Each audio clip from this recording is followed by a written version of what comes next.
What's up, you guys? This is Junior Trader, and in this video, we are taking a look at Nvidia stock, and we'll do the price action analysis. We'll take a look at the structure, as in we have a red candle today.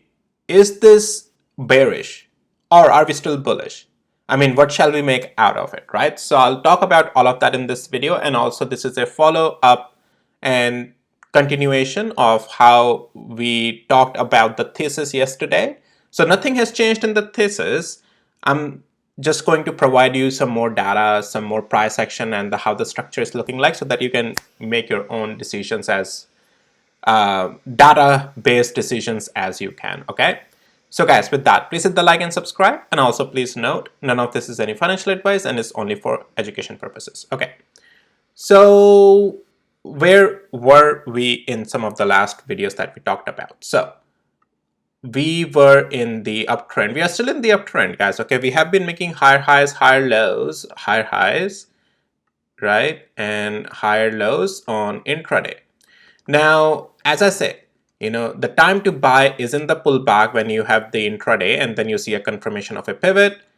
And intraday, you can still trade that sell-off, but then just like today, as we'll talk about in just a second, but then on the swing, since these trend line and the pivot, I'll show you trend lines as well in just a second. Once this pivot starts holding, this is the time to enter in the pullback zone with the stop loss on the other side. And then you take profits in the extensions. And then as you see next pullback coming in, then you are watching for the next pivot as if it confirms on the lower intervals.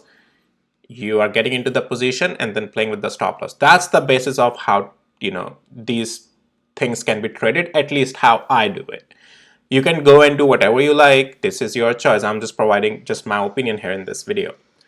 Now, so junior trader, there's a red candle. Are we still bullish though? Guys, so on swing, we are still bullish.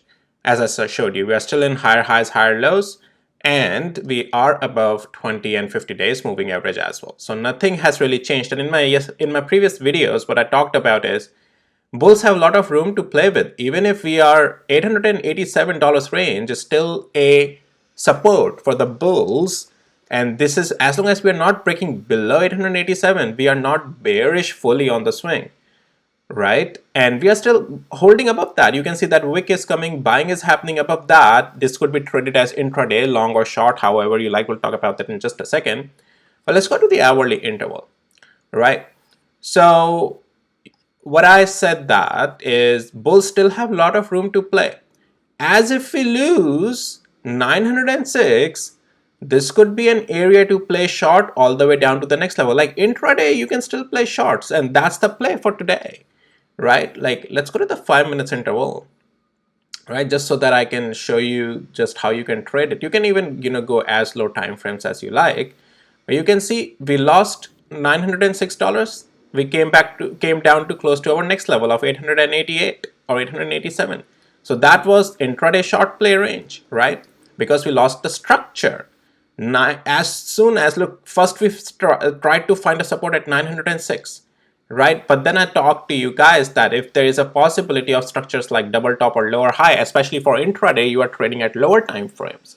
This is already a lower high for you, and then you are watching a breakout structure that is the $906. And then you trade it all the way down to the next level area, right? So that's the intraday play. That's done. All right. Now what from here? Let's talk about the swing, right? So guys, as I said, now I'm back on hourly interval. As I said, bulls still have a lot of room to play. 888, 887 is the level. If it still holds, we are still in the full on this bullish camp on intraday. This is just a pullback. If we lose 887, there is another intraday short play potential all the way down to 859, okay, intraday. But on the swing side, bulls are still above 200 hours moving average. They are still above this trend line, which has so many pivots. So technically, bulls on the swing side on Nvidia still has a lot of room to play with. So things are not fully bearish. They are just intraday becoming short play today, which has already happened. Now I gave you the next level to watch, 887 and 888. If that loses, there's another intraday short play to 859, but nothing more than that. It's not a swing short. On the swing side, we don't have Nvidia bearish. Nvidia is not bearish on the swing. Nvidia is still bullish. It's just a pullback that is happening on the swing level, and on intraday level, it's the short, right? So that's Nvidia. Simple, easy peasy, if that clarifies, right? So yes, that's pretty much Nvidia, guys. Easy peasy, simple. All right, let's take a look at the broader market, QQQ and SPY. And we are still heading higher today. There's a bit of a stagnation coming.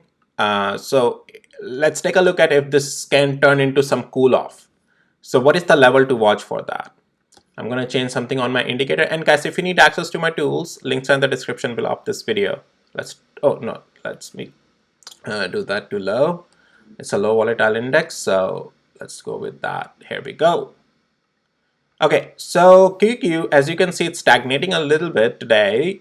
What you can see, if we lose the level of 439, you can expect some cool off come down to 435. But will that make QQQ bearish? No. On the swing, no. On intraday, you can trade that intraday short, but on swing, we are still above 20 and 50 days. We will be above 20 days, 50 days moving average. Most importantly, we'll be above $435. That's just a pullback. At this point, any pullback to the level, any fall to the level of 432 is just a pullback. QQ is very bullish right now again, guys. It has been that I have been saying since this pivots, right? All right, let's take a look at SPY.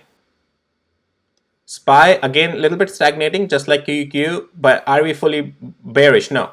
Even if SPY falls down to $510, that's just a pullback. It's still in an uptrend, okay? Take profits in extensions, both. Well, okay, if you are trading long, you got to take profits in the extensions, buy in the pullback. If you are trading short, you have to, when this was the short play, right? You have to take profits in the downward extensions, and you can try to get back into the rebounds, right?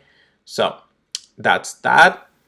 Okay, let's take a look at hourly interval as well on SPY. And guys, this is what happens usually when things, they go straight line up, and then if a day they starts to get stagnated, any level break, in this case that could be 20 hours moving average, can give you a cool off in at least intraday short play, and then you can trade that to the levels like 50 hours moving average or so. But you have to see a break of the critical level for that, and in this case it will be 20 hours moving average in case of SPY.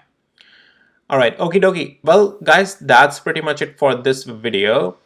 I'll be doing other videos as well. Let's just take a look at AMD real quick. So it's right at that pivotal moment, pivotal structural change, that if it can get out of 20 days moving average, there is another leg up to 162. If it fails here, then you are at least seeing if it falls to 151. If it finds supports here, then that may turn into a pullback only. But if we lose that, then we are coming down to 145 as well. I'll be doing a separate video on SMCI today, but I just want to provide AMD here real quick. I don't think I'll be having time to do AMD separately. Let's take a look at ARM as well real quick. And ARM, guys, yep. So as I said in one of my videos, check it out on my channel. If we break out of 103, this has a room to go all the way up to 115. It's doing that slowly and slowly. It's above 20 days moving average as well. This pattern and the structure of the rebound or intraday upsides, it has pivot already there. We have broken out as well. If we lose back again below 105, this again, that's where, I mean, you should have trailing stop loss. You should be, but yeah, there's a potential we can go up to $115 on ARM. That's what I have been saying. Check out my videos on ARM that I have talked about this rebound. Okay, Broadcom. Broadcom zigzagging, not really giving up. There's one thing you can see on Broadcom is this, guys, this trend line actually. It's not fully giving up. Things have been super strong on this still. You can follow this trend line. It's being range bound. If it rejects here, it's a short play. Otherwise, just stay out of Broadcom. I'm not trading Broadcom right now. Alright guys, that's all for this video. If you found it helpful, valuable, hit the like, subscribe. If you need access to my tools, links are in the description below of this video. And with that, I'll see you in my next videos, guys. Take care. Bye.